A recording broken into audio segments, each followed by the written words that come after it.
The Tao of Self-Confidence, Episode 366. Welcome to the Tao of Self-Confidence, where I share stories of amazing women who have discovered their inner journey to self-confidence. Visit our website at thetaoofselfconfidence.com. Your inner journey to self-confidence awaits. Well, hello friend. Welcome to the Tao of Self-Confidence, where I share stories of amazing women who have discovered their inner journey to self-confidence. I'm your host today, Sheena Yap Chan, and today I have an amazing lady on the show today. She is the founder and coach of Quarter Life Joy, and I'm just really excited to have her on and share her story with us today. So without further ado, I'm going to introduce you to Joy Lin. Joy, how are you today? Maybe you can fill in a little bit more about yourself to our listeners. Yeah, absolutely. Thank you so much for having me. I'm super excited to be here. So I'm Joy. I'm the founder and coach for Quarter Life Joy. And essentially, I work with women creators and leaders all over the world to create a career journey and a life that they love. And so currently, I lead private and group coaching experiences, workshops, and events. Thanks for sharing that. And Joy, what's your cultural background? I am Taiwanese American. Thanks for sharing that. And what would be your favorite self-confidence quote? Ooh, I love quotes. I think they're just perfect bite-sized, inspirational chunks to add into the day. I would say one of the quotes that have stuck out to me a lot is one by Maya Angelou. And that one is that, quote, "My mission in life is not merely to survive, but to thrive, and to do so with some passion, some compassion, some humor, and some style." And I just love that because I think she embodies so much as a woman and so much self-confidence. I think she's unapologetic, she's expressive, and she's resilient. And so I love reading a lot of her quotes, really. I think many of them can inspire more self-confidence into my everyday. Thanks for sharing that quote. And, it's so true. We are here to thrive. It's just, I think we've been kind of like brainwashed by society. Like the only way to live here is just to survive and just make the most of it, not realizing we can go out there and live the life that we want. And, I'm glad you mentioned that. And in your own words, how would you define self-confidence? Yeah, I think you just hit it right on the nail, not to just merely to survive, but to really explore, like, what are we capable of here during our time and how can we make this different? I would say that my definition of self-confidence is really making a choice to take full ownership of how we want to live our lives. I think we're told in so many ways from our youth that we should have this linear path. And what I've really observed is that a lot of us aren't built that way, and that's okay.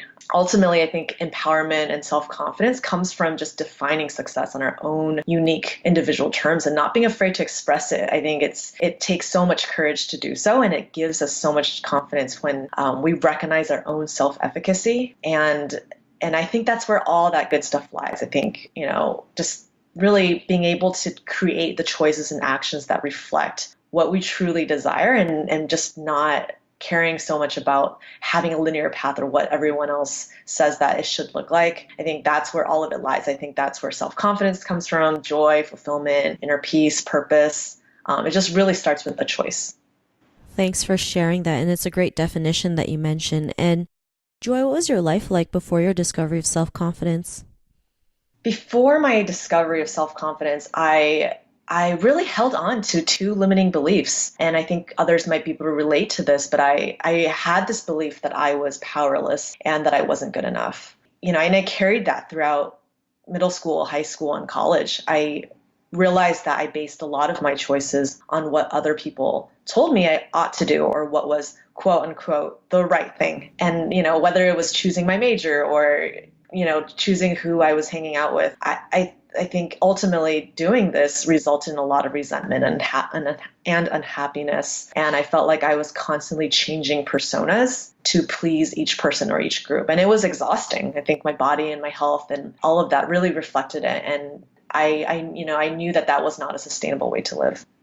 Thanks for sharing that. And, it's great that you mentioned that because so many of us feel that way, right? But we all think we're the only ones who feel that way, that we're all alone, but, it's a lot more than you think. And just, knowing that, you're not alone is a big help. And, what was that point in your life when you realized you were more than, what you thought of, than your limiting beliefs? So what was that aha moment that you knew that you had the confidence to go out there and live the life to your design?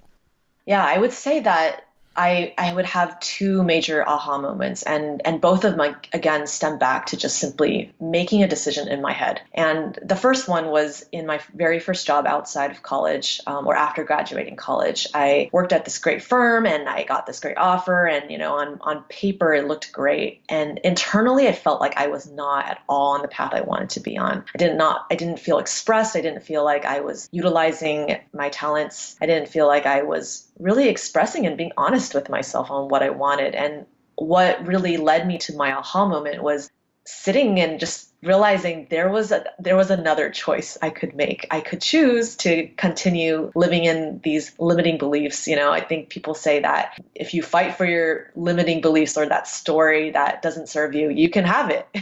And I decided and I realized that there was another choice I could make. So I began to map out a whole plan about how I was going to discover what I wanted to do, how I was going to save up enough money to change my job and to quit and to move to another city. And I decided to quit my job and move from San Francisco to LA and to pursue something in the music industry. And that was a really bold choice on my part, because that was the first time in my life I decided to do something 100% for myself, and I didn't go and seek other people's validation first. I really just did a lot of research for myself. I learned more about what my values were. I sat down and thought about, truly in a land of possibility, what would I want to be doing and what skills would really in the real world get me there. And so that just became a very powerful moment for me, knowing that I could make this decision in my life and move to a different city and to start a different career. And it really boosted my self-confidence to do this, and it pushed me outside of my comfort zone. I learned how I was going to present myself to a different industry. I had to go and meet people and go to events by myself and really be myself and be okay with it. And so that I would say was the very first aha moment that led me to where I am now. Thanks for sharing that. It's a great story that you mentioned. I mean, it's not always easy to quit your job and do something totally different, especially, coming from an Asian family. They all probably thought you were nuts. They were probably thinking, why would you leave a secure job to do something that you have no clue what to do, right? I mean, it's something that we all go through. And sometimes we just have to take that chance, even though we have no clue what's going to happen. But sometimes, the unknown is the greatest thing, because anything is possible, like you mentioned. And because of that, what's your life been like now? Yeah, I would say, it's changed completely. And when I first came here and I didn't have a job and I was looking for, that career change, I really had to force myself to do and think outside the box in order to do that. And one of the ways that I was able to secure interviews and to get a foot in the door in the music industry was simply by doing tons of cold emailing and outreach. And a lot of people are scared to do that, but I would go and send an email to the VP of Disney Music or the president of another music company and a recruiter at Sony Music. And that's how I ended up getting all of my jobs. And so really that led to what I do now, because I stayed in music for another 6.5 or 7 years, but me having done this change, I began to blog about it. I began to do all these things that I never would have imagined that I could do. And I began writing all these articles and pitching it to different platforms, and people started coming to me for career advice and for a program or for coaching on how they could make their own transition from a job that they didn't feel aligned with to something that they could actually love. So ultimately what this aha moment did for me is that it created this whole world of opportunity for me to express myself, to share with the world, to serve in a way that I didn't imagine that I could do. And now I get to do this as a full-time career. I get to help professionals all over the world really realign with what that clarity is for them, what they want to do, and how they can get there and build that roadmap with them and provide support throughout the entire way. So I think about it sometimes, and I personally wish that I could have had someone that could have sat down with me and talked to me about my values and all these different things that are so important when it comes to having meaningful work. And now to be able to provide that for other people, it's just endlessly gratifying, and I would not trade it for anything. I think there's a lot of challenges and that come from taking steps that are risky or taking steps that are not what the typical person might do or what that linear path looks like. But that, I think taking that risk is really what injects that confidence, because you realize like the worst case scenario is not actually that bad and that we are more resourceful than we think. And if something really truly did not work or it failed in some way, that there are all these other ways that we can find solutions for it. So yeah, so I think for me, after this discovery, it led to my calling. I created Quarter Life Joy, and now it's my full-time thing. So I think I am in some ways evidence that you can have a non-linear career path and to reach your calling in whatever way feels the most authentic to you. Thanks for sharing that. And that's great. You were able to do that, find something that you love, and also, have a successful career out of it. So congrats to that. And, to the woman who's listening to our episode, she may be in her own journey of self-confidence. What would be that one tip you would give to her? Well, the one tip I would say, if you are feeling like you're stuck or that you are in analysis paralysis, you're overthinking things, or you have so many ideas but you don't know where you're supposed to go or how you're supposed to reach them, and you're scared and all of that, my number one tip is to take action. I think as women, we get so much messaging that we shouldn't express ourselves or show our work unless it's perfect, or that we gather enough evidence or external validation that it's good. And that's just no way to live. And what I would say is to take action. I would bathe yourself in powerful beliefs and practices every day and take small actions to just take your ideas out of your head and into the world, whether that means reaching out to someone new and talking to them about it and setting a date to create something together, or signing up for a course that will allow you to reach the next step of that dream of yours. So really any of that I think is so important, or hiring a coach to really sit down and go through each of these steps with you, understanding your values, understanding what is your target and what is the perfect combination for you to reach peak performance and have meaningful work. I think all of that is super valuable. So take action.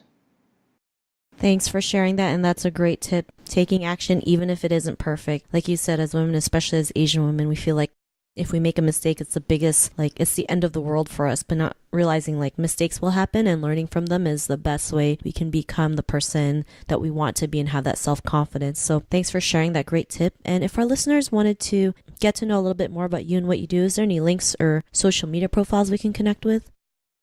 Yeah, absolutely. So if you go on my website, it's www.quarterlifejoy.com. And on there, I should have a lot of different links for you to explore. And then I'm also Quarter Life Joy on Instagram. Thanks for sharing that. And to our listeners, if you want to connect with Joy, you can also head on over to thetaoofselfconfidence.com and search for Joy's name. Her show notes will pop up along with everything else we talked about. And I just want to thank Joy for taking the time to share her story with us. So thank you so much.